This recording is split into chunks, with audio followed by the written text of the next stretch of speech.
Se eu pudesse dar alguns conselhos para quem tem bruxismo, seriam estes. Não normalize acordar com dor de cabeça ou com a mandíbula cansada.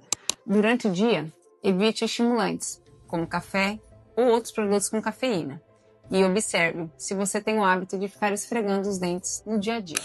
Se o seu dentista te indicar uma placa de proteção, use-a.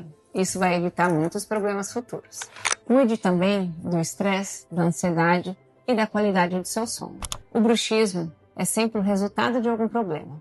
Então, quanto antes você tratar, menores serão as consequências.